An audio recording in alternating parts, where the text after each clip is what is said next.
Assalamualaikum warahmatullahi wabarakatuh.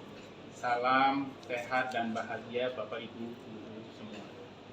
Pada kesempatan kali ini saya Syukur Eko Raharjo, guru SMA Negeri 78 Jakarta, CGP Angkatan 9 DKI Jakarta. Pada kesempatan kali ini saya akan melakukan tahapan pra-supervisi. Pada kesempatan hari ini saya akan melakukan tahapan pra-supervisi dengan Ibu Heni Yusnita, guru agama Islam, yang pada kesempatan kali ini Ibu Heni Yusnita mengajar di SMA Negeri 78 Jakarta pada tingkat kelas 11 SMA. Selamat menyaksikan.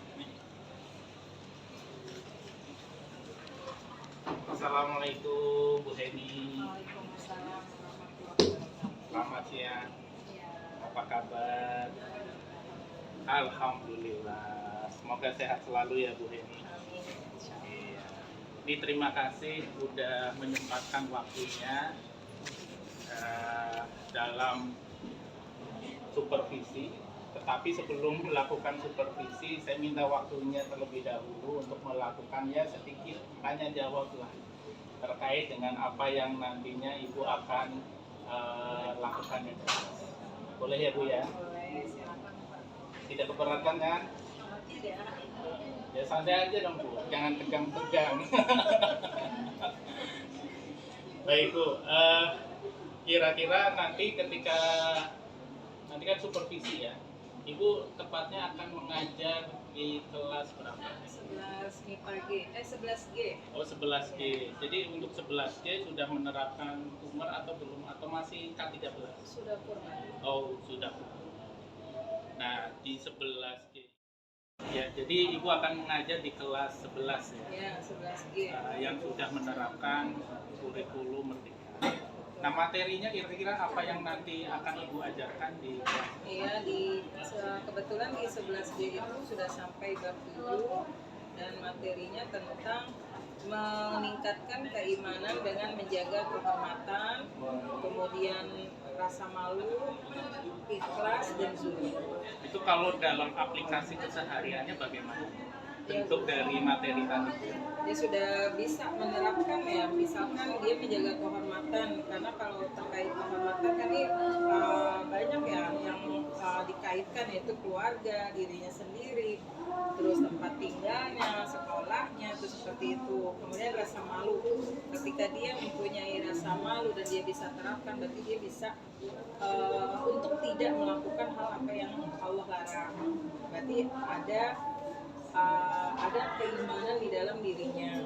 Kemudian ikhlas dia bisa membantu temannya atau gurunya ketika sedang melakukan hal apa aja, kegiatan tanpa ada pamrih sedikit pun.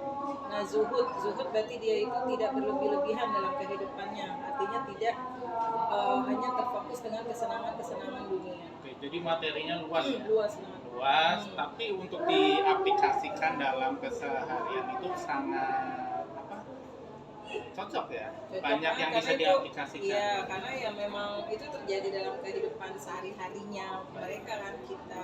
Karena ini kan materinya luas, kira-kira tujuan pembelajaran yang akan Ibu capai apa? Di sini tujuan pembelajarannya yang minimal anak itu bisa ya paham ya, pertama paham bahwa semua yang kita pelajari itu menuju kepada hal yang baik ya semua, dan kebaikan itu ya pasti sudah tahu ya hadiahnya itu surga. Jadi minimal dia mempraktekkan apa yang sudah dia pelajari dengan teman sekelasnya aja. Tuh kayak ya suara nggak berlebihan kan salah satu menjaga. Kalau di keluarganya termasuk nggak ini? Nah, ini termasuk, apalagi dalam lingkungan keluarga berarti kan udah agak lebih luas kan, seperti itu. Baik juga. Kemudian ini kan aplikatif materinya ya, aplikatif sekali, baik bisa diterapkan di buat dirinya sendiri, di keluarga, kemudian sekolah. Nah kira-kira strategi pembelajarannya bagaimana? Tapi bisa benar-benar diaplikasikan oleh setiap anak. Iya, di sini saya pakai strategi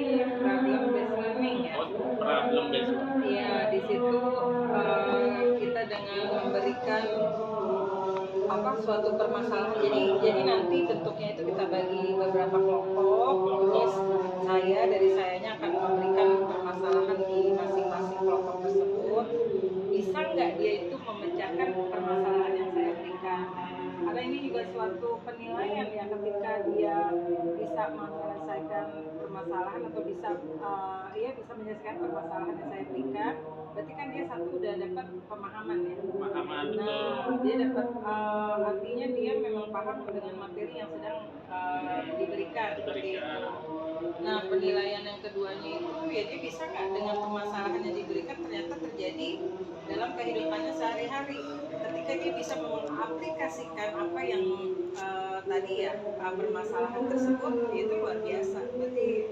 Berarti basisnya adalah masalah yang dipecahkan oleh setiap kelompok. Iya. Jadi Nanti ada presentasinya. Oh, jadi setelah didiskusikan di setiap kelompok, terus dilanjutkan dengan presentasi. Dipaparkan ke semua ya? Iya, di depan kelas lagi. Seperti itu. Nah, kemudian peran guru gimana di dalam proses pembelajaran tersebut?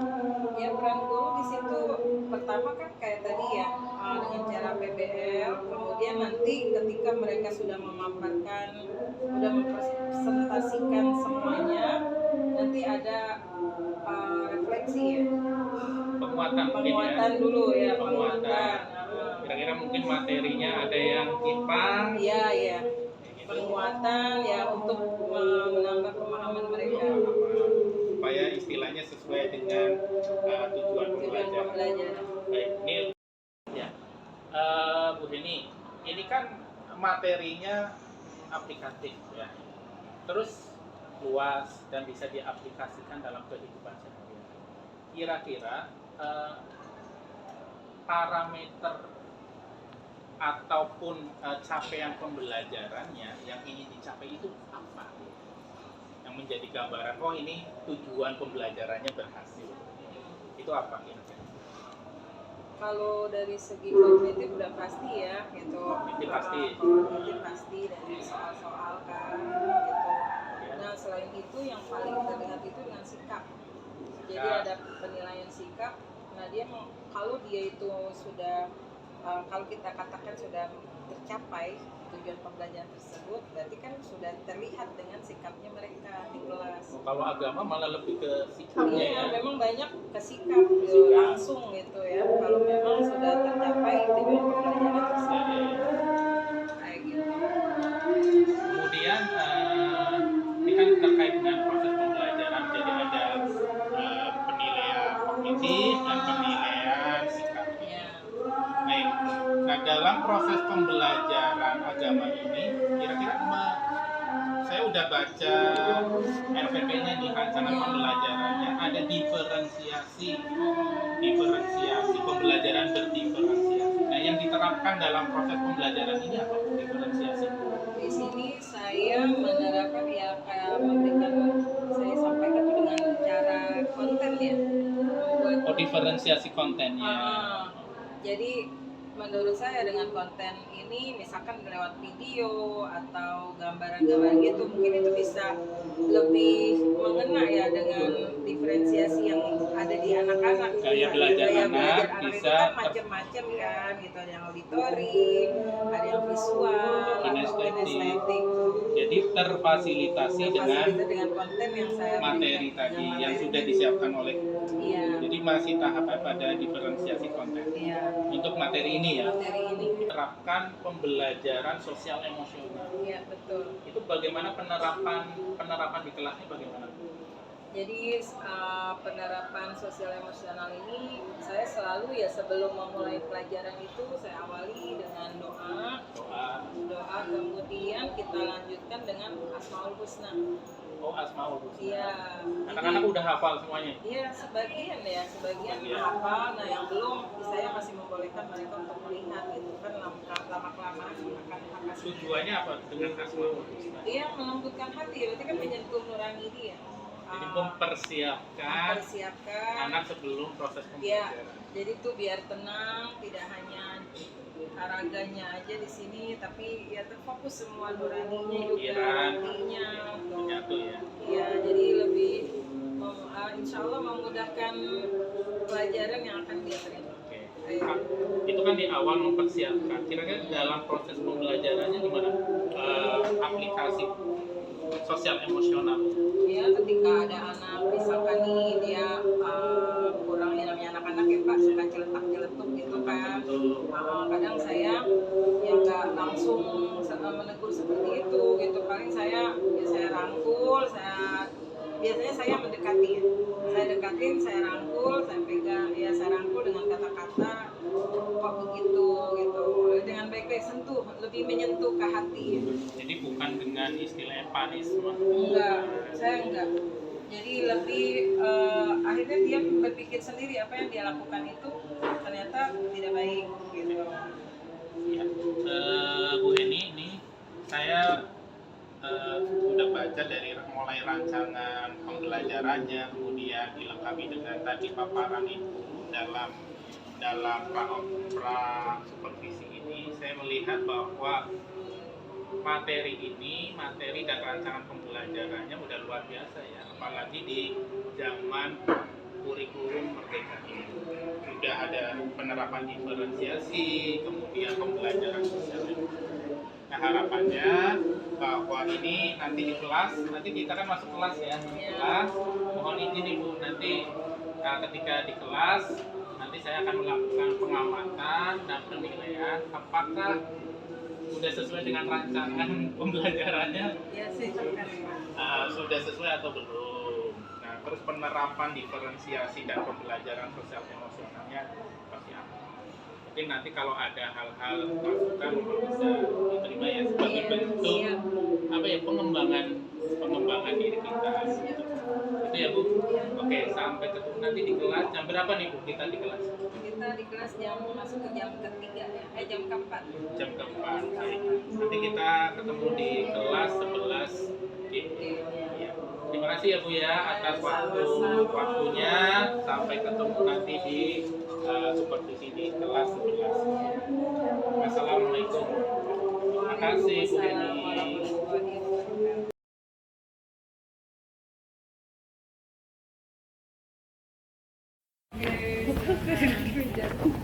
Menguatkan iman dengan menjaga kehormatan, ikhlas, malu, dan zuhud. Ini kata-kata yang kayaknya udah sering banget ya kita dengar ya. Menjaga kehormatan itu seperti apa sih? Ikhlas.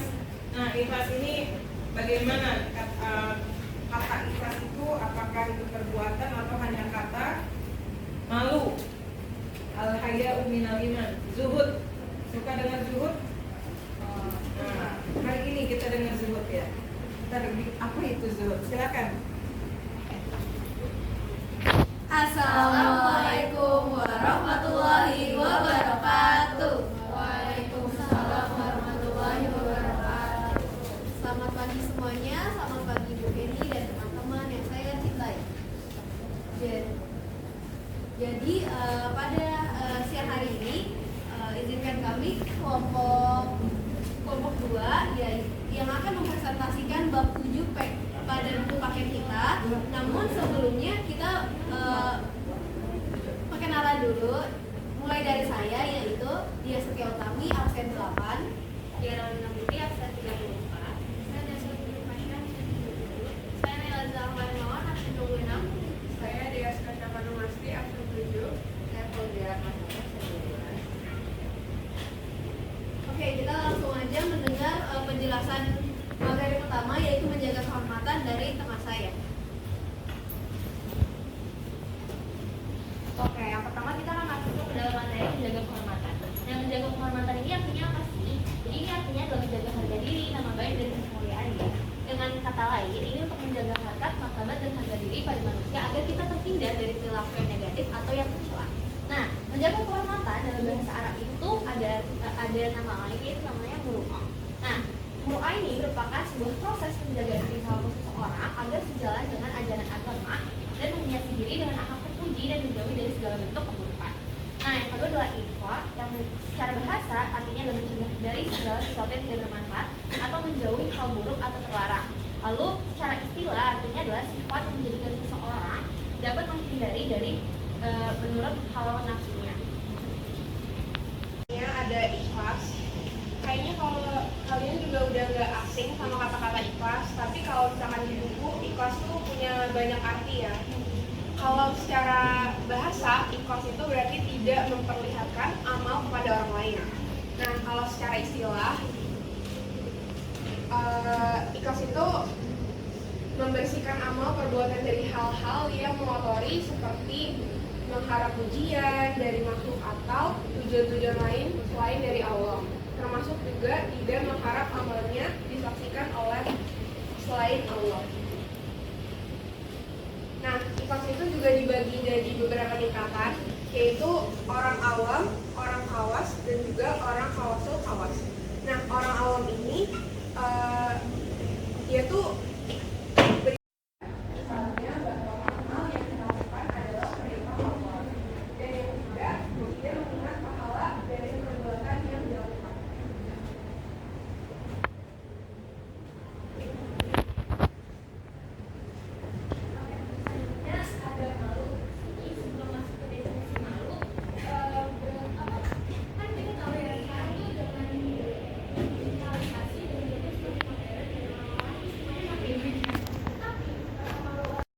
Selesailah presentasi bab 7 dari kelompok 2 ini.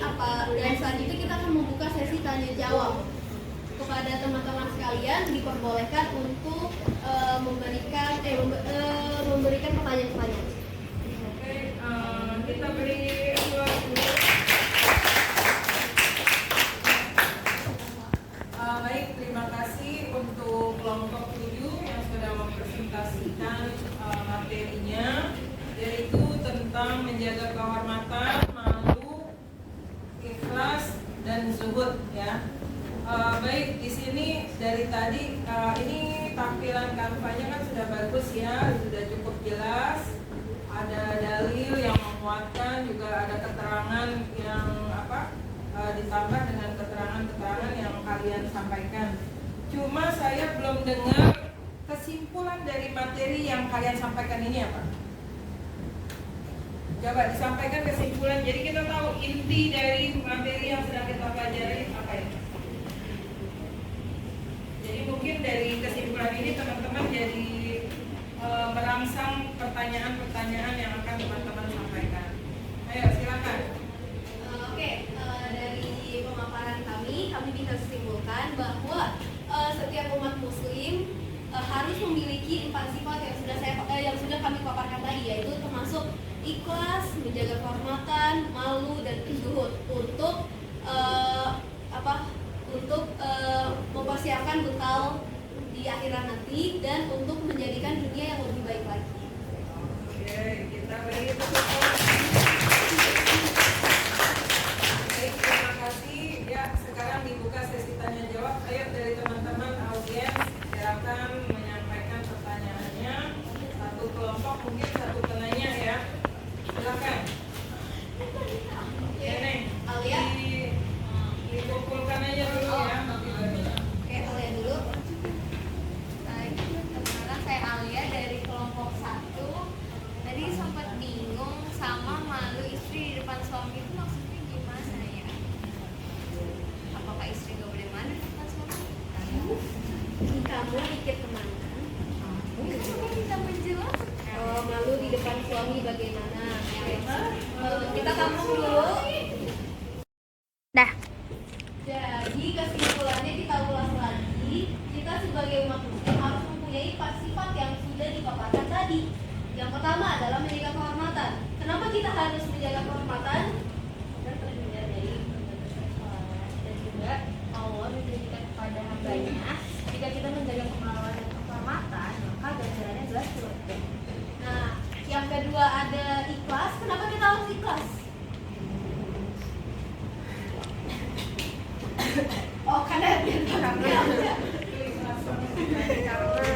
Karena ikhlas adalah tindakan yang baik dan menenangkan hati ya. Kalau kita ikhlas kan kita lega gitu ya.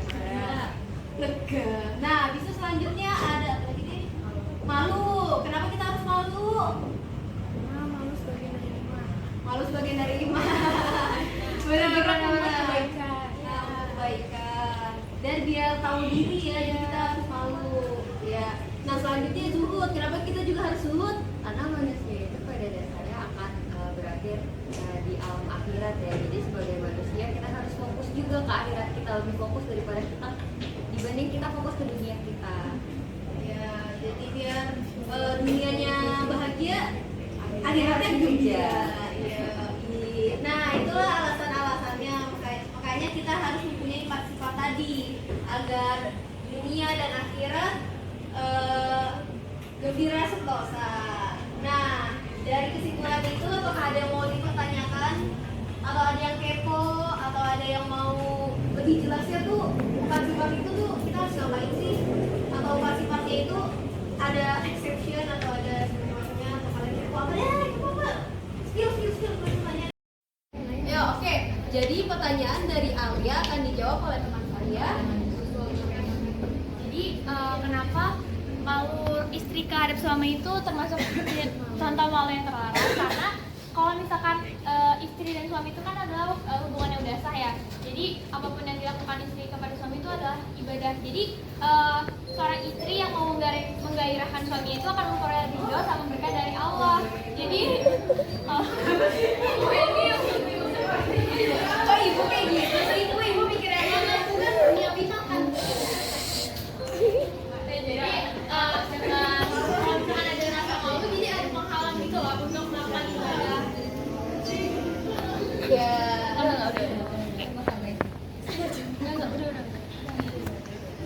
Oke, bagaimana? Nek? Mau dijelasin lebih rinci lagi? Kan tadi kalian ada yang ngejelasin malu kepada Allah. Nah, terus kalau misalkan ada orang yang kayak, aduh malu aku sama Allah, aku terlalu kafir untuk begini-begini, aku terlalu kafir untuk beribadah. Nah, gimana kalian menyikapinya itu? Apakah orang itu harus melanjutkan rasa malunya, ataukah rasa malu yang seperti itu menurut kalian itu bertentangan dengan apa yang kalian jelaskan? Seperti itu. Oke, terima kasih banyak atas pertanyaannya, Saudari Ima. Kita beri tepuk tangan. Oke, untuk menjawab pertanyaan Ima agar jawabannya akurat dan jelas, kita mau diskusi dulu nih sedikit tipis-tipis, oke? Kita Jadi mau jawab pertanyaannya Ima, tadi kan kalau misalnya kita malu karena kita kafir kepada Allah, kita harus lanjutin malunya atau kita harus berbuat yang lain. Nah kalau misalnya kita lanjutin malunya, kalau kita udah merasa nih kayak kita kafir, kita kotor, kita salah nih, berbuat yang salah, terus kita malu sama Allah, kita juga jadinya nggak sholat karena kita malu, kayak kita merasa bersalah. Jadi kayak apa ya, menolak ibadah ke Allah karena kita kayak gitu malu gitu ke hadapan Allah. Nah kalau misalnya kayak gitu kan berarti itu masuk ke malu yang terlarang kan, karena itu menutup pintu ibadah kita kepada Allah. Jadi kalau misalnya ngerasa malu karena kafir, sebaiknya jangan dilanjutin lagi. Sebaiknya kita ya kalau misalnya udah tahu malu ya harusnya lanjutnya ke beribadah. Jadi perbaikin semua sifat-sifat yang buruk. Masya Allah, tabarakallah. Masya Allah. Bagaimana Ima? Apakah sudah terjawab dan puas dengan jawaban kami? Alhamdulillah sudah puas dengan jawabannya. Alhamdulillah. Oke, karena pertanyaan yang kedua sudah dijawab, apakah pertanyaan selanjutnya akan datang dari mulut salah satu teman kita ini? Apakah ada yang mau bertanya lagi? Oke, karena pertanyaan-pertanyaan yang sudah dilontarkan sudah dijawab, ini berarti saatnya kita menutup presentasi pada hari ini. Mohon maaf apabila ada kekurangan dan kesalahan. Wassalamualaikum warahmatullahi wabarakatuh. Anakku, setelah kita mempelajari materi tentang menjaga kehormatan, ikhlas, kemudian malu dan zuhud, di sini apa yang bisa kita ambil? Hikmah apa yang bisa kita ambil dari materi ini? Coba. Jangan malu. Malu itu harus nggak? Harus. Al-haya'u minal iman. Malu itu sebagian dari iman. Kalau orang nggak malu, artinya dia itu melakukan tindakan-tindakan yang banyak yang itu sebenarnya dilarang oleh Allah. Kalau dia lakuin di depan umum, itu namanya nggak punya iman. yang terjadi sekarang? Banyak banget tuh. Berarti di sini apa? Ketika kita memakai kerudung, itu kita akan menjadi rem. Kita melakukan hal apa? Misalkan mau ngambil barang orang, oh iya saya pakai kerudung. Tapi ini juga tidak menjadi jaminan orang yang pakai kerudung itu tidak mengambil atau tidak melakukan tindakan-tindakan yang membuat malu, yang masuk ke kategori apa? Ya tidak beriman atau memalukan gitu. Jadi intinya di mana? Orang dia tidak memakai kerudung atau pakai kerudung, kalau dia mempunyai iman yang baik, dia pasti nggak akan melakukan suatu hal atau kegiatan yang membuat malu dirinya sendiri, bahkan keluarganya tuh. Sampai keluarganya dia bakal menjaga banget. Tuh, nah malu di sini bukan berarti seperti tadi ya, tadi ada pertanyaan dari imam, karena kebanyakan dosa akhirnya dia malu untuk beribadah kepada Allah. Nah itu salah ya. Itu pemahaman yang salah. Malu di sini adalah malu melakukan hal-hal yang dilarang sama Allah. Pakai baju kebuka sini, kebuka sana, terus sambil joget-joget di depan umum yang ditonton oleh ribuan orang, misalkan tuh seperti itu. Nah itu tanda-tanda keimanannya itu dipertanyakan karena dia nggak malu melakukan hal itu gitu. Tapi giliran udah dibahas atau ketangkep dia malah baru malu ya. Suka lihat nggak di TV suka kita lihat kan ketika orang tertangkap karena suatu perbuatan jahatnya itu mukanya dimunduh atau ditutupin ya, ditutupin pakai topi lah, pakai apa dimunduh ya. Harusnya dia itu nggak usah malu sama orang gitu, sama manusia. Manusia harus malu kepada Allah karena sudah melakukan tindakan yang dilarang sama Allah. Tuh, jadi sifat malu itu memang harus tetap ada di hati kita, di hati dan tercurahkan kepada perbuatan kita. Tuh. Kemudian tadi itu malu, yang kedua itu menjaga kehormatan ya.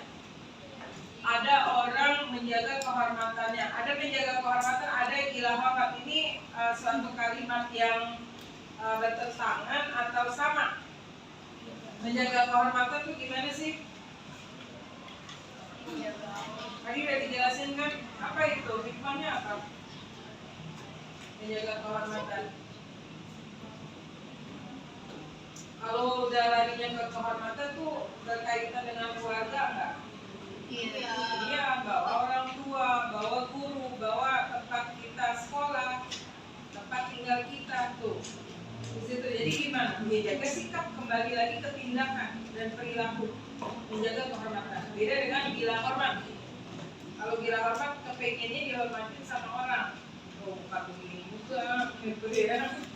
Dia pengen dihormatin, ada orang nunduk lah sama dia, orang tuh harus tunduk, taat, patuh seperti itu nggak boleh ya kalau manusia seperti itu. Kita bolehnya seperti itu ke siapa?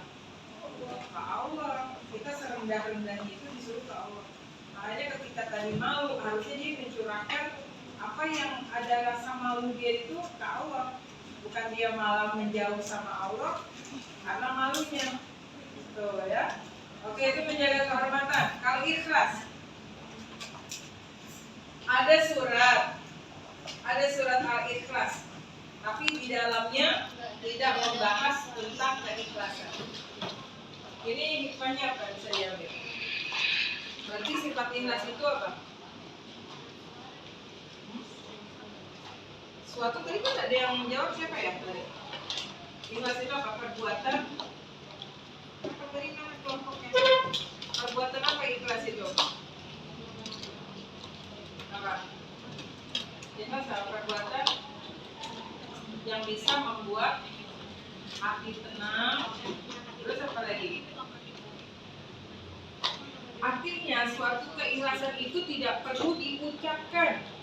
Ketika kita melakukan sesuatu, kita mau amal, kita ikhlas, itu nggak usah pakai kata-kata saya ikhlas banget loh, ini saya ikhlas loh ngasih amal ke kotak amal, maksudnya 100.000 ikhlas banget loh gitu. Itu bukan ikhlas kalau kayak gitu, itu jatuhnya kemana? Jadi ria. Jadi ikhlas itu terlihat dari perbuatan yang dia lakukan. Ngelihat Bu Heni lagi apa? lagi bersihin selokan tempat wudhu. Siapa yang pernah lihat ibu lagi bersihin selokan tempat wudhu? Nah itu kalau dia ikhlas, pasti dengan sukarela. Ini ada anak sini yang seperti itu, langsung Bu sini Bu bantuin. Oh, ikhlas. Karena dengan kesadarannya ya Allah kok tuh ibu malah begini, saya kok enggak. Itu ikhlas. Itu juga surat Al-Ikhlas.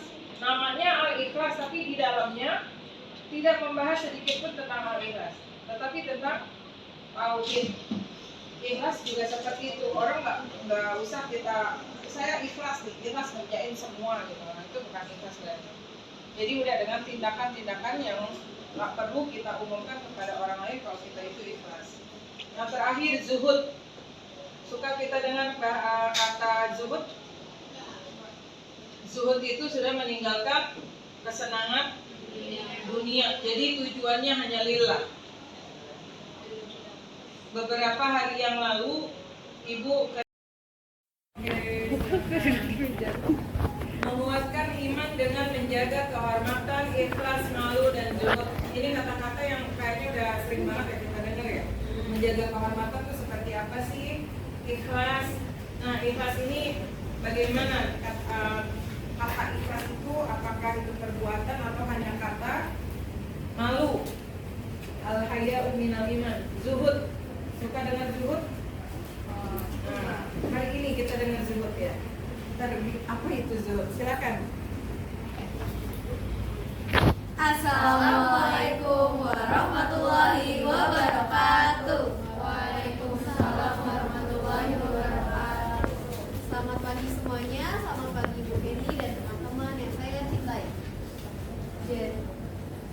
Jadi pada siang hari ini izinkan kami kelompok 2 yang akan mempresentasikan bab 7 pada buku paket kita. Namun sebelumnya kita perkenalan dulu, mulai dari saya, yaitu Dia Setia Utami, absen 8, Dia Rawina Binti, absen 34. saya Desa Putri Fasya, absen 37, saya Naila Zahra Nawan, absen 26, Saya Dea Skasya Panumasti, absen 7. Saya Fauzia Kasih, absen 12. Oke, kita langsung aja mendengar penjelasan materi pertama, yaitu menjaga kehormatan dari teman saya. Oke, yang pertama kita akan masuk ke dalam materi menjaga kehormatan. Nah, menjaga kehormatan ini artinya apa sih? Jadi ini artinya adalah menjaga harga diri, nama baik, dan kemuliaan ya. Dengan kata lain, ini untuk menjaga harkat, martabat, dan harga diri pada manusia agar kita terhindar dari perilaku yang negatif atau yang mencela. Nah, menjaga kehormatan dalam bahasa Arab itu ada nama lain, yaitu namanya muru'ah. Nah, muru'ah ini merupakan sebuah proses penjagaan perilaku seseorang agar sejalan dengan ajaran agama dan menghiasi diri dengan akhlak terpuji dan menjauhi dari segala bentuk keburukan. Nah, yang kedua adalah infak, yang secara bahasa artinya adalah mencegah dari segala sesuatu yang tidak bermanfaat atau menjauhi hal buruk atau terlarang. Lalu secara istilah artinya adalah sifat yang menjadikan seseorang dapat menghindari dari menurut hawa nafsunya. Ada ikhlas. Kayaknya kalau kalian juga udah nggak asing sama kata-kata ikhlas, tapi kalau misalkan di buku ikhlas tuh punya banyak arti ya. Kalau secara bahasa ikhlas itu berarti tidak memperlihatkan amal kepada orang lain. Nah kalau secara istilah ikhlas itu membersihkan amal perbuatan dari hal-hal yang mengotori seperti mengharap pujian dari makhluk atau tujuan-tujuan lain selain dari Allah, termasuk juga tidak mengharap amalnya disaksikan oleh selain Allah. Nah, ikhlas itu juga dibagi dari beberapa tingkatan, yaitu orang awam, orang khawas, dan juga orang khawasul khawas. Nah, orang awam ini dia tuh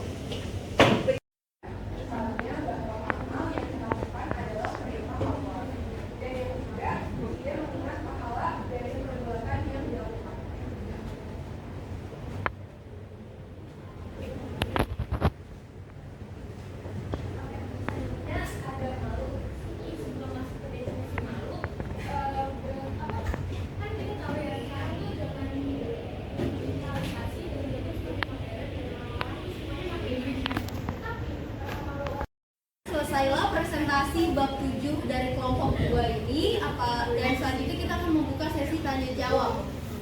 kepada teman-teman sekalian diperbolehkan untuk memberikan pertanyaan-pertanyaan.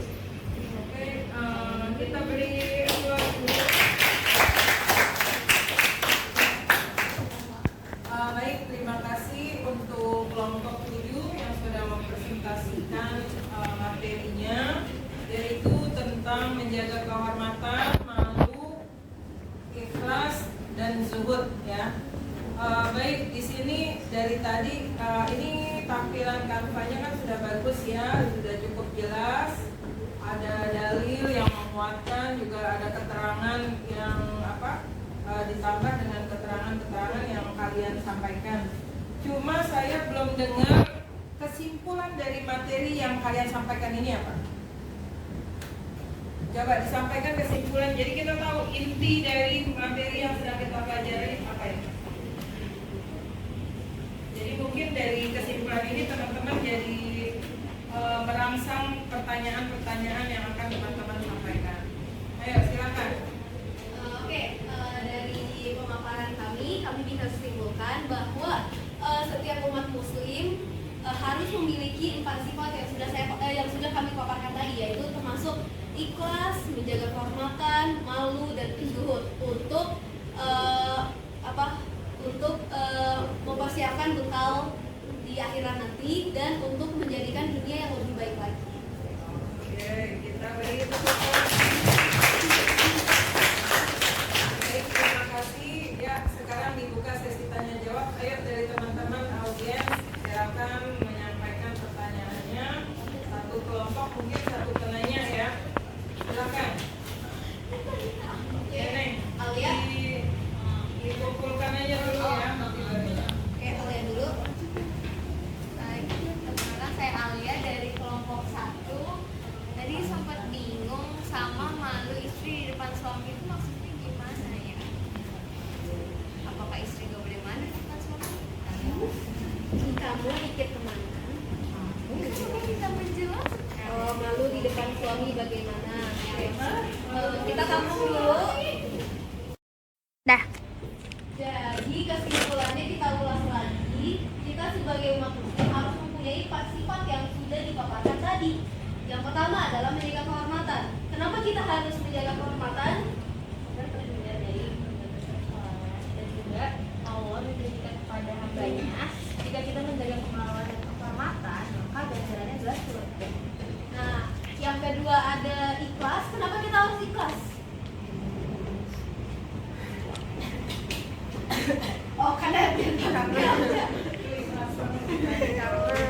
Karena ikhlas adalah tindakan yang baik Dan menenangkan hati ya. Kalau kita ikhlas kan kita lega gitu ya. Lega. Nah, bisa selanjutnya ada apa lagi nih? Malu. Kenapa kita harus malu? malu sebagai iman. Malu sebagian dari iman. Benar-benar kebaikan. Dan biar tahu diri ya, jadi kita harus malu. Ya. Nah, selanjutnya zuhud. Kenapa kita juga harus zuhud? Karena manusia itu pada dasarnya akan berakhir di alam akhirat ya. Jadi sebagai manusia kita harus fokus juga ke akhirat kita, lebih fokus daripada kita dibanding kita fokus ke dunia kita. Ya, jadi biar dunianya bahagia, akhiratnya juga. Ya, nah, itulah alasan-alasannya. Makanya kita harus mempunyai 4 sifat tadi agar dunia dan akhirat gembira sentosa. Nah, dari kesimpulan itu apakah ada yang mau dipertanyakan atau ada yang kepo atau ada yang mau lebih jelasnya tuh 4 sifat itu tuh kita harus ngapain sih? Atau 4 sifatnya itu ada exception atau ada semacamnya atau kalian kepo apa ya? Kepo apa? Skill pertanyaan. Ya, oke. Jadi pertanyaan dari Alia akan dijawab oleh teman saya. Jadi kenapa malu istri kehadap suami itu termasuk contoh malu yang terlarang? Karena kalau misalkan istri dan suami itu kan adalah hubungan yang udah sah ya. Jadi apapun yang dilakukan istri kepada suami itu adalah ibadah. Jadi seorang istri yang mau menggairahkan suaminya itu akan memperoleh ridho sama berkah dari Allah. Jadi Oh, ibu kayak gitu sih, ibu mikirnya apa? Aku kan punya bintang kan. jadi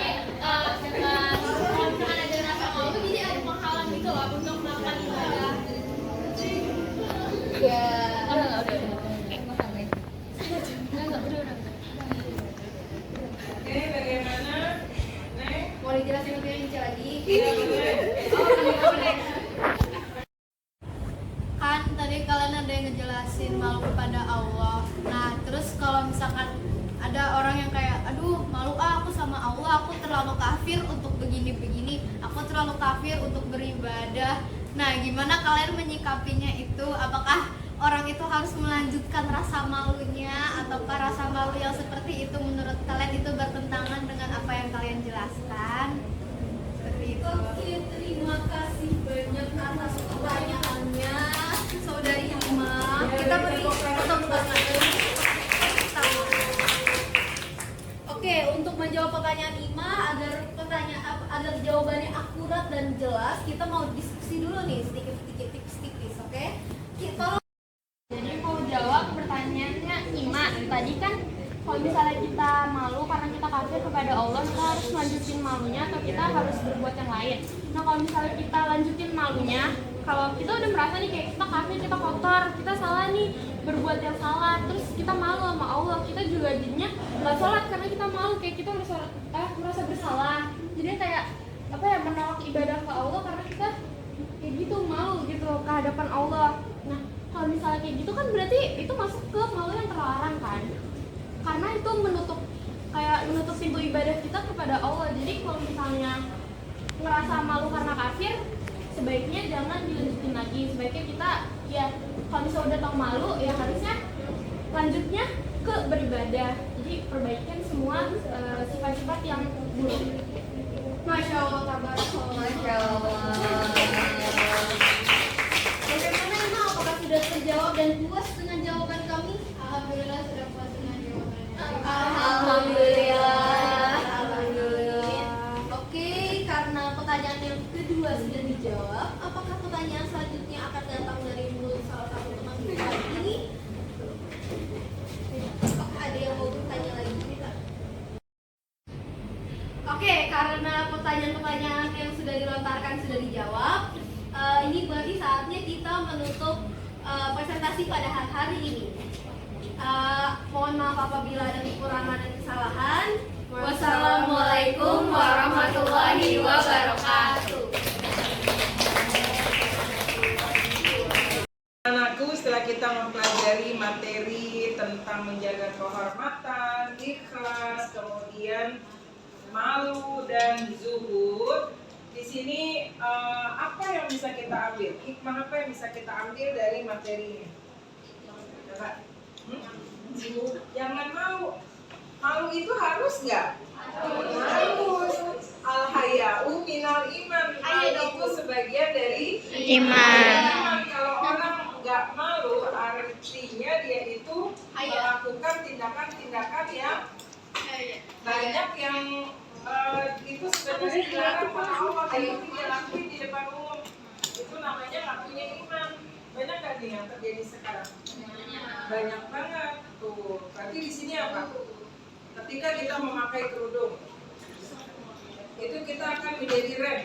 Kita melakukan hal apa? Misalkan mau ngambil barang orang, oh iya saya pakai kerudung. Tapi ini juga tidak menjadi jaminan orang yang pakai kerudung itu tidak mengambil atau tidak melakukan tindakan-tindakan yang membuat malu, yang masuk ke kategori apa? Ya tidak beriman atau memalukan gitu. Jadi intinya di mana? Orang dia tidak memakai kerudung atau pakai kerudung, kalau dia mempunyai iman yang baik, dia pasti nggak akan melakukan suatu hal atau kegiatan yang membuat malu dirinya sendiri, bahkan keluarganya. Sampai keluarganya dia bakal menjaga banget. Tuh, nah malu di sini bukan berarti seperti tadi ya, tadi ada pertanyaan dari Ima, karena kebanyakan dosa akhirnya dia malu untuk beribadah kepada Allah. Nah itu salah ya. Itu pemahaman yang salah. Malu di sini adalah malu melakukan hal-hal yang dilarang sama Allah. Pakai baju kebuka sini, kebuka sana, terus sambil joget-joget di depan umum yang ditonton oleh ribuan orang, misalkan tuh seperti itu. Nah itu tanda-tanda keimanannya itu dipertanyakan karena dia nggak malu melakukan hal itu gitu. Tapi giliran udah dibahas atau ketakut dia malah baru malu ya. Suka lihat nggak di TV TV suka kita lihat kan ketika orang tertangkap karena suatu perbuatan jahatnya, itu mukanya dinunuh atau ditutupin ya, ditutupin pakai topi lah, pakai apa dinunuh ya. Harusnya dia itu nggak usah malu sama orang gitu, sama manusia. Manusia harus malu kepada Allah karena sudah melakukan tindakan yang dilarang sama Allah. Tuh, jadi sifat malu itu memang harus tetap ada di hati kita, di hati dan tercurahkan kepada perbuatan kita. Oh. Kemudian tadi itu malu, yang kedua itu menjaga kehormatan ya. Ada orang menjaga kehormatannya, ada menjaga kehormatan, ada gila hormat. Ini suatu kalimat yang bertentangan atau sama. Menjaga kehormatan itu gimana sih? Tadi udah dijelasin kan, apa itu? Hikmahnya apa?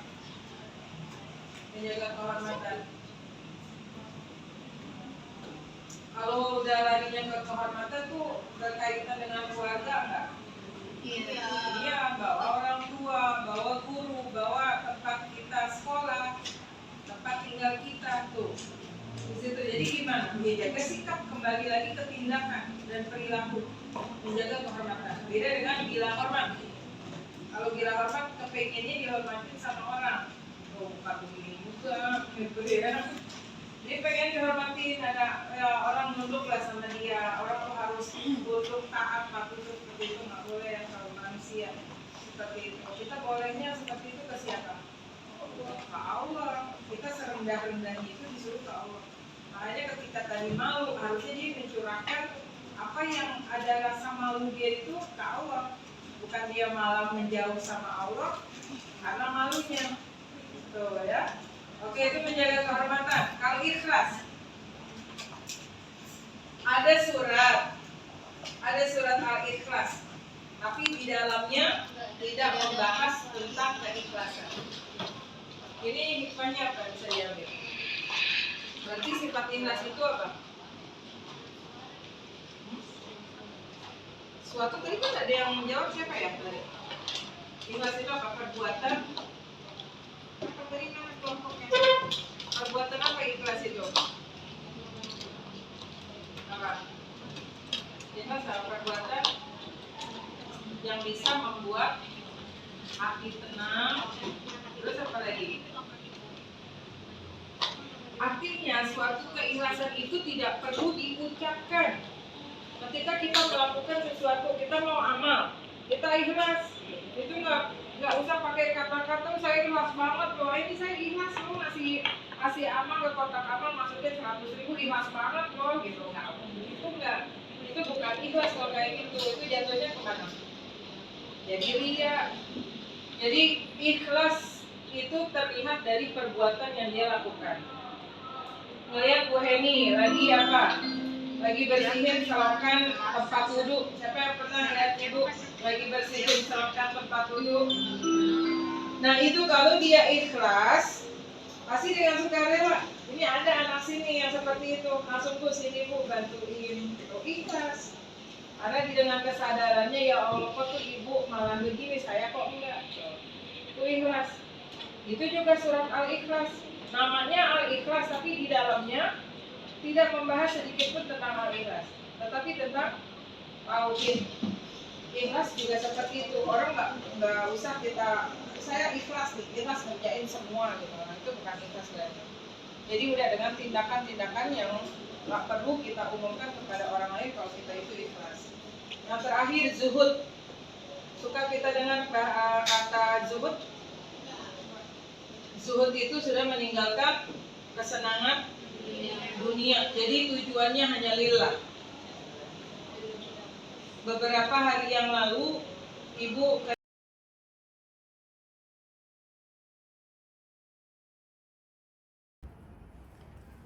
Assalamualaikum Bu Heni. Waalaikumsalam warahmatullahi wabarakatuh. Gimana tadi nih di kelas? Perasaannya? Alhamdulillah, insya Allah berjalan lancar ya tadi ya. Jalan lancar ya. Saya lihat juga alhamdulillah anak-anak Bu Heni juga lancar di kelas ngajarnya. Kemudian anak-anak juga kelihatan antusias dan semangat. Jadi kita Ya. berarti sukses dan selamat ya Bu Heni ya. Bisa aja Pak. Ini mohon maaf nih ganggu lagi waktunya nih. Ya nggak apa-apa Pak, ada biasa diganggu. Karena udah biasa diganggu ya.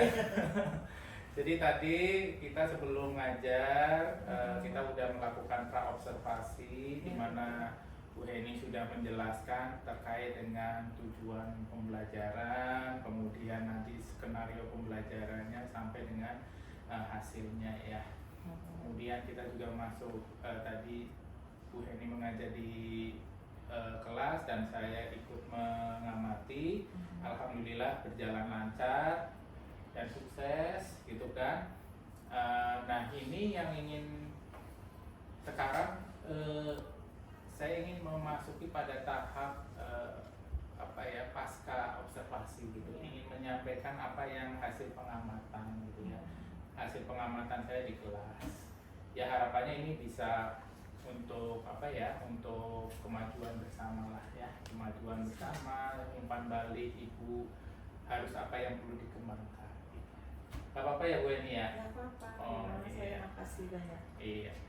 Tadi terkait dengan tujuan pembelajaran yang Bu Heni sampaikan, kira-kira menurut Bu Heni antara tujuan pembelajaran dengan pelaksanaan pembelajaran apakah sudah tercapai atau belum? Kalau menurut saya sudah tercapai ya. Karena kan di sini berharap ya, harapan saya kan peserta didik tuh mampu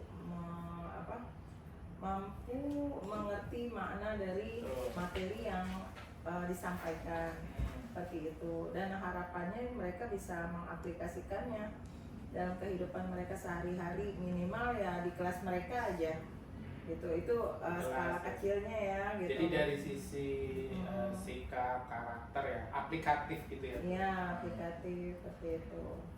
Nah ini terkait dengan tujuan yang mungkin tadi Bu Heni sampaikan sudah dianggap sudah tercapai. Parameternya apa nih Bu? Ketercapaian, indikator ketercapaiannya. Kenapa itu bisa tercapai? Ya saya ngelihat dari pemahaman mereka ya ketika konsepnya. Nah di situ kalau di sini kan materinya tentang malu ya, perilaku malu, terus menjaga kehormatan, kemudian zuhud sama satu lagi apa tuh saya lupa. Jadi ada 3 materi. Nah kebetulan materi ini kan memang terjadi dalam kehidupan sehari-hari kan, dalam kehidupan mereka ya, kita semua seperti itu. Jadi kalau saya lihat ketercapaiannya ya sedikit banyak mereka sudah melakukan itu, minimal malu aja. Ketika mereka ada rasa malu itu kan bagian dari. Jadi memperkuat dari proses pembelajaran ini dari sisi konsepnya gitu ya. Oh ternyata ini ya landasan misalkan dari sisi agamanya seperti ini, sehingga anak istilahnya kalau misalnya melakukan sesuatu hal yang yang tidak sesuai jadi malu gitu ya Bu ya. Ya. Mungkin contoh aplikasi lainnya contohnya di mana? Ya contoh misalkan gini, kalau di kelas saya karena ini kelas agama ya, saya kan menganjurkan mereka untuk memakai kerudung. Betul. Ketika salah satu anak yang belum terbiasa memakai kerudung, mereka kan tanpa kerudung kan. Nah mereka lupa, dia tuh lupa, salah satu anak lupa. Ya. Nah dia nggak enak, dia malu tuh. Di antara teman-temannya yang lain pakai kerudung, akhirnya dia pakai apa? Karena ada rasa malu. Oh iya yang kemarin itu ya, yang istilahnya di kelas. Memang saya lihat kan semuanya pakai kerudung, pakai jilbab, hijab. Cuman memang ada yang pakai mukena. Nah di sini kan yang menurut saya ini ada satu aplikasi ya. Ada rasa malu ketika dia tidak sesuai dengan teman-temannya gitu, dan merupakan ya bisa dikatakan ya pelanggaran juga kan apa-apa yang udah disepakati bersama gitu. Seperti itu Pak. Jadi parameternya dilihat dari karakter. Karena kalau sikap. Karena kalau pelajaran agama ya kebanyakan ke karakter. Mungkin kalau dari sisi kognitifnya gimana Bu? Kognitif maksudnya yang menjadi ketercapaiannya ini bisa dilihat dari apa gitu? Kalau kognitif itu bisa pengetahuannya itu ya dia bisa memaknai itu, bisa mendefinisikan. Oh, berarti dari presentasinya Ya dari bisa presentasi kan dijelasin. kayak seperti kemarin tadi ya Iya. Bapak lihat kan, memang saya ininya dengan cara presentasi kan. Seperti Presentasi itu. gitu. Jadi pertama parameternya dari sisi sikap itu yang Sikap, utama ya, ya. apalagi melihat fenomena sekarang, karakter memang Iya. menjadi yang utama ya. Ya. Yang kemudian kedua kalau dari sisi pengetahuan berarti kemampuan dalam presentasi, Presentasi kayak gitu. pengetahuan. Betul. Nah ini saya lihat instrumen rubriknya juga ada ya Bu Ya, ada. Oke. Baik Bu, ini terkait dengan masalah tujuan yang memang yang Bu Heni sampaikan sudah tercapai. Saya melihat juga ada sebuah progres atau perkembangan gitu. Kemudian kira-kira nih Bu, Ibu kan tadi menyampaikan senang gitu ya melihat. Ya. Kira-kira Ibu bisa ceritakan nggak nih proses pembelajaran dari awal sampai akhir kurang lebihnya seperti apa nih Bu? Oke, baik. Karena di sini pelajaran agama ya, jadi saya memposisikan harus di kelas yang menyenangkan ya. Menyenangkan. Maksudnya Betul. pembawaan saya kita harus klik antara guru dan peserta didik harus klik. Betul. Jadi itu lebih sampai. Nah biasanya saya itu mulai dari seperti biasa guru yang lain juga ya, diawali dengan salam. Oh ini pembukaannya, Dan di bagian pembukaan. bagian pembukaan itu dengan salam. Kemudian kita berdoa. Dan berdoa di sini saya ada doa sendiri ya. Doa sendiri yang mungkin itu beda dengan guru-guru yang lain. Jadi mereka mengucapkan bareng-bareng. Nah itu dia yang tadi saya lihat memang bareng-bareng nih Bareng-bareng. yang dipimpin oleh Bu Heni sendiri.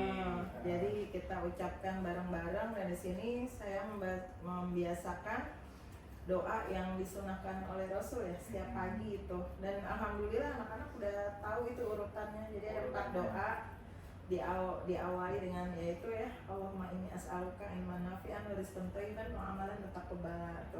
Itu satu. Terus Robbi zidni ilman warzuqni fahman.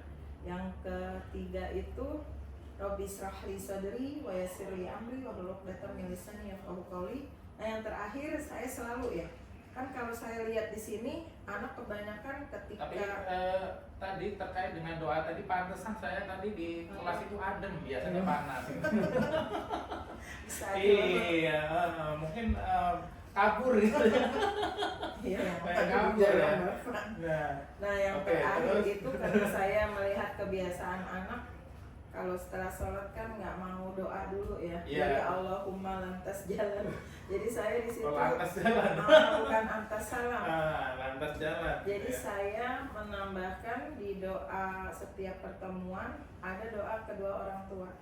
Ya. Jadi Robbi firli wali walidayya warhamhuma kama rabbayani shaghira.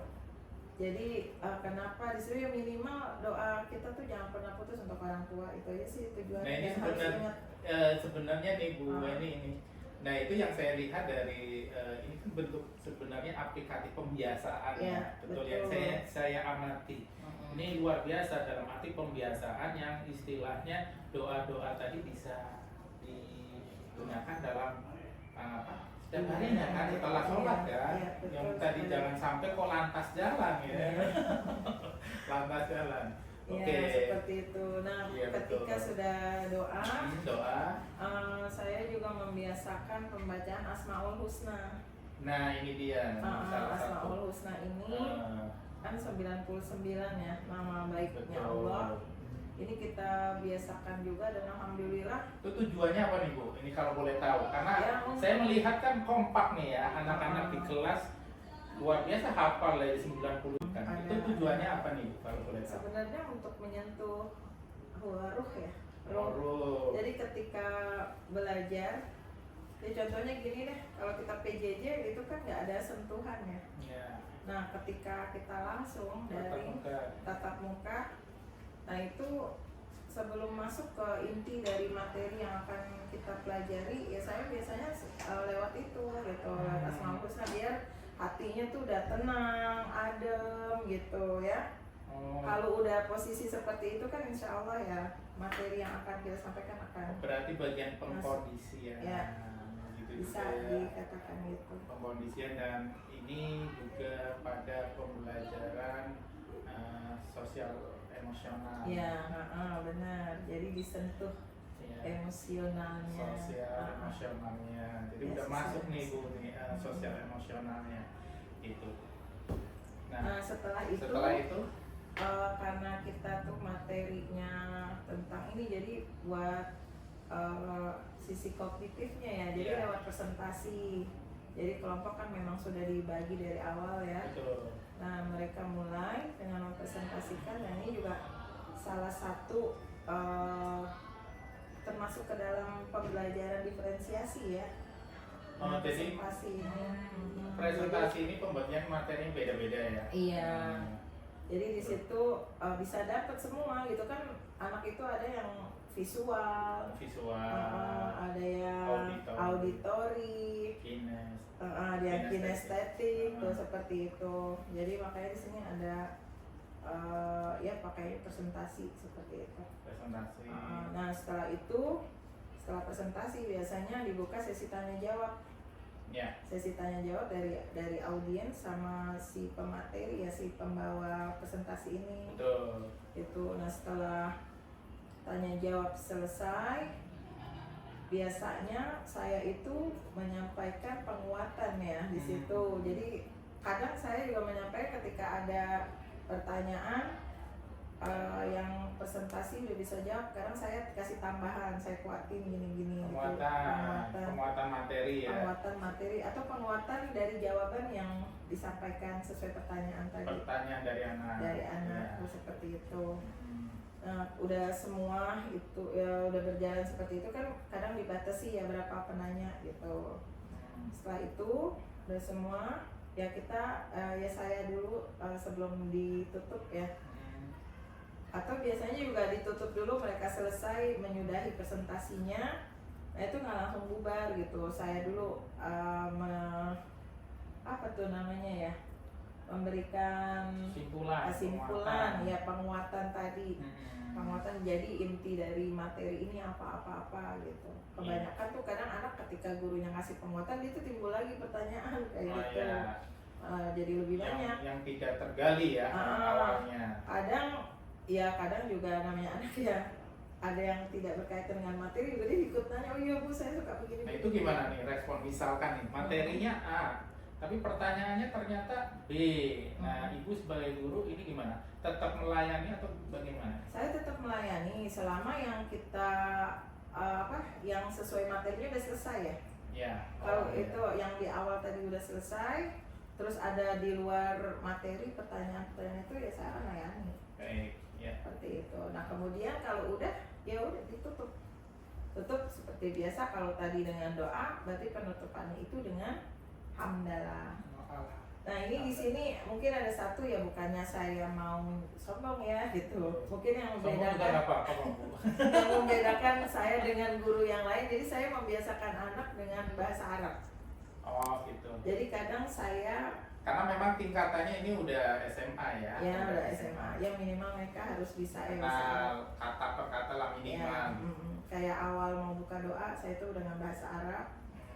Terus di akhir hayya nahtatim bi qiraatil hamdalah. Apa tuh?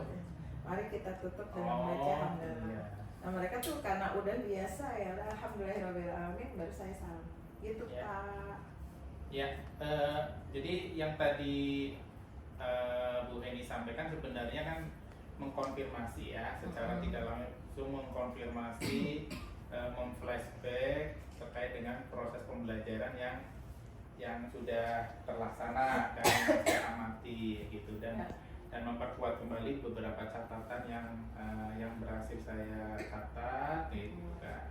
Nah memang saya lihat proses pembelajarannya sudah berjalan sesuai dengan skenario ya yang Bu Heni sampaikan gitu kan. Kemudian proses pengkondisian anaknya juga saya melihatnya luar biasa. Ada beberapa catatan yang ingin saya konfirmasi ke Bu Heni dalam proses pembelajaran tadi ya. Yang pertama Ini ketika pengamatan saya gitu, ibu memposisikan pada bagian belakang ya, tempat duduk di anak. Itu maksud tujuan seperti apa nih? Karena ini kan presentasi Ya. Jadi kenapa saya pindah ke belakang? Jadi untuk sebenarnya untuk memantau anak-anak juga memperhatikan atau enggak gitu ke layar depan gitu. Betul. Jadi saya juga bisa melihat PPT mereka ya. Betul. Seperti apa. Jadi itu alasannya kenapa tidak di Kenapa tempat tidak guru di- gitu ya. betul. Selain itu pengawasan juga. Iya, Gitu. Karena memang saya lihat beberapa memang posisinya di belakang. Selain itu ketika memperkuat ada beberapa bagian ketika memperkuat materi masih posisinya di belakang. Iya. Gitu. Mungkin ini sebagai bagian dari apa ya? Refleksi gitu ya, refleksi bersama. Kemudian ketika anak melakukan refleksi dan kesimpulan, ada nggak Bu yang dilakukan oleh anak peserta didik yang bukan maju gitu ya, bukan kelompok yang maju? Karena yang saya lihat itu hanya ketika anak kelompok tersebut sudah melakukan presentasi, kemudian melakukan kesimpulan dan refleksi ya, yang saya lihat seperti itu. Nah, yang dari anak-anak yang non kelompok itu apakah ada Bu diberi kesempatan untuk memberikan kesimpulan dan Ada, kadang memang seperti itu, ada nggak yang Ya. menambahkan, siapa yang bisa menyimpulkan gitu. Betul. Ada, sebagian mereka juga angkat tangan gitu menjawab. Jadi kesimpulannya begini-gini materi yang disampaikan. Iya. Seperti itu. Jadi ini mohon maaf ya, dalam arti bukan mau menggurui kayak gitu Iya, ya, nggak apa-apa. tapi mengkonfirmasi Iya. kayak gitu kan. Siap. Kemudian tadi terkait evaluasi pembelajarannya, kalau di akhir itu tidak ada ya kalau untuk agama gitu. Misalkan post-test seperti itu. Kadang ada ya. Apakah- Tergantung waktunya sih ya saya ya. Tergantung waktunya. Kalau misalkan kan jadi satu materi itu tidak selesai di dalam satu hari kan. Betul. Jadi paling kalau untuk hari pertama ya dengan tanya jawab seperti itu, nanti pertemuan berikutnya baru ada post-test. Post-test. Jadi itu ada beberapa pertemuan ya. Ya, karena ada beberapa pertemuan. Tidak Kayak gini mungkin- kan materinya banyak kan. Banyak. Jadi tidak mungkin setiap kali pertemuan misalnya ada evaluasi Langsung. pembelajaran, Tidak, kalau saya seperti itu. tapi bisa diambil dari Dari penilaian lain, misalnya dari tadi yang presentasi. Ya. Presentasi. Baik. Jadi sebenarnya ada ya. Ada. Oke. Ya. Bu Eni, nah Ya. terkait dengan tadi, kira-kira nih Bu Eni, evaluasi apa yang nantinya akan dikembangkan? Bentuk evaluasinya seperti apa yang Ibu tadi rasakan? Oh, ini mungkin ada yang perlu diperbaiki, kemudian nanti akan dikembangkan. Itu kira-kira menurut Bu Heni apa aja yang perlu Dari dievaluasi dan dikembangkan? Dari saya. Betul, atau dari Ibu. saya? Iya. Ya mungkin ya seperti tadi Bapak bilang ya. Saya tuh suka lupa ya karena udah posisinya di belakang karena mau melihat Mager gitu ya. PPT-nya. Ya harusnya ketika menyampaikan kayak apa berikan ayo beri plus buat yang sudah maju gitu. Iya. Suka dari belakang juga ngomong. Oh, Mungkin nanti ke depannya saya akan ke depan gitu dan ketika memberikan refleksi juga saya akan maju ya. Lebih kayaknya anak akan lebih fokus ke saya. Cuma kadang saya jujur aja ya. Kadang kayak di kelas karena saya megang 8 kelas ya. Betul. Di kelas 11 itu di kelas 11D itu terutama ya. Itu kita kayak teman aja jadi kayak ngobrol kayak kelas klasikal gitu. Nah, Jadi posisi saya tidak di meja guru. Jadi saya di tengah-tengah anak. jadi ini sebenarnya posisi juga menunjukkan adanya keberpihakan pada murid kan? Ya, seperti itu. Dan saya sangat merangkul anak-anak ya. Ya. Jadi dan itu menjadi salah satu kedekatan juga ya. Anak juga tidak Secara merasa emosional, Nah, psikis ya. tidak merasa saya itu memang gurui mereka atau apa enggak. Jadi kita dekat di situ. Jadi nggak mesti saya ya paling saya di depan itu ya ketika saya baru datang, saya mimpin doa. Yohaya bina tadi dasana biqiraatin doa. Nah itu Apaan tuh? Soalnya saya nggak paham loh. ya mari sama-sama kita awali Oh. pertemuan kita pada hari ini dengan baca doa gitu. Mereka Oh. udah paham tuh. Ya, Nah ya. setelah presentasi mulai saya duduk di belakang atas tanya jawab tuh kan berkembang ya. Ya. Udah saya tuh nggak pakai maju lagi ke depan karena mereka ya udah asik kita ngobrol di tengah-tengah gitu. Ngobrol. Ya. Kadang saya sambil jalan sambil apa kayak gitu sih. Sering nggak tuh Bu, ketika Ibu kan tadi memposisikan diri di anak lah ya, namanya dia merangkul. Kira-kira banyak nggak yang istilahnya kok anak bercerita terkait dengan permasalahan, mungkin ini mohon maaf ya di luar konteks pelajaran ya gitu kan. Itu banyak nggak ini? Banyak. Oh, Itu karena ngerasa saking dekatnya sampai chatnya aja dikasih lihat ke saya gitu. oh, Kita selesain bareng-bareng di situ. oh, diselesaikan. Iya. Tesin Iya, iya. itu anaknya. Kebetulan ini anak saya Pak yang saya ajar. Ya, ya. Jadi itu banyak ya, Banyak. yang permasalahan. Tapi kita bukannya mau ribut bareng ya, kita akhirnya cari solusinya. Solusi. Terus ya cari bagusnya gimana. gitu. Solusinya seperti apa? Jadi bukan fokusnya pada masalah, Nah, tapi bukan. pada Akhirnya sampai paham, oh iya saya udah salah seperti itu. ini luar biasa. Peran guru agama kita gitu ya, bukan memposisikan sebagai guru agama saja gitu kan, tapi juga teman, bisa jadi orang tua, bisa jadi sahabat gitu kan. Jadi ya memang itulah sebenarnya posisi dari pengembangan kedepannya satu. Jadi terkait dengan berbagai masalah posisi ya, posisi, kemudian mungkin refleksi ya. Ya refleksi. Kira-kira apa lagi? Ada nggak? Ya refleksi. Apa lagi ya? Yaitu Mungkin media pembelajaran apa? media pembelajaran mungkin bisa ditambah ya.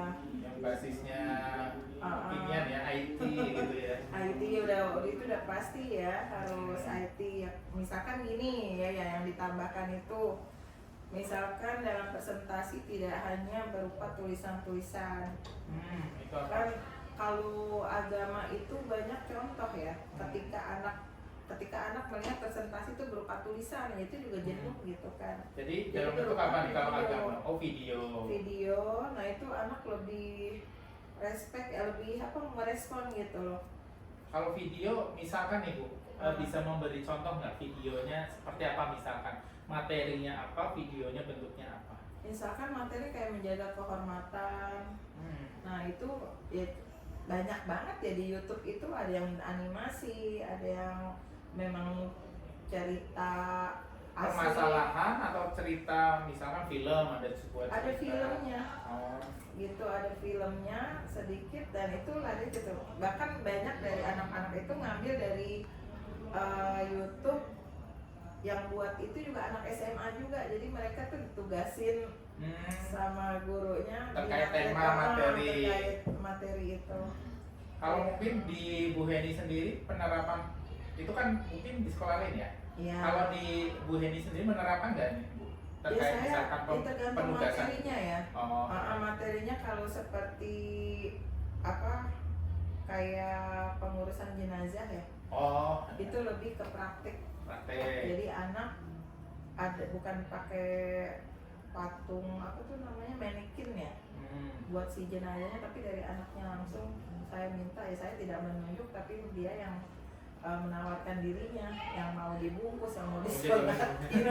Itu seperti itu, dan ternyata anak-anak antusias banget ya gitu, benar-benar menikmati gitu.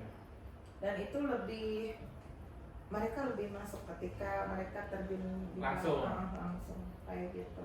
Ini jujur aja dari apa yang dipaparkan dan dijawab oleh Bu Heni sendiri, sebenarnya bahwa bukan hanya kok di beberapa pelajaran aja gitu yang bisa praktek atau di aplikatif gitu kan, tapi sebenarnya bisa semua pelajaran ya, bisa semua pelajaran. tentunya disesuaikan dengan materinya ya. Gitu. Ya Bu, mungkin itu terkait dengan hasil pengamatan saya ya Bu ya. Bu ini terkait pengamatan saya setelah kurang lebih 2 jam pelajaran saya di kelas Ibu. Saya banyak belajar, saya banyak istilahnya menambah wawasan saya, gitu kan, menambah wawasan saya terkait dengan proses pembelajaran yang Ibu jalani. Ini terima kasih nih Bu, ini atas waktunya, kesempatannya yang memberi kesempatan saya untuk belajar. Sama-sama Pak. Ya, semoga ini umpan balik yang saya sampaikan dari hasil observasi ini bisa menjadi perbaikan ke depan proses pembelajaran. Bukan hanya Ibu, tapi juga buat saya. Itu ya Bu ya. Ya. Terima kasih Bu Heni Sama-sama. atas waktunya. Semoga Bu Heni sehat selalu. Amin. Dan tetap semangat dalam menjadi guru yang terbaik buat anak-anak. Amin, sama-sama. Terima kasih Bu Heni. Assalamualaikum. Waalaikumsalam warahmatullahi wabarakatuh.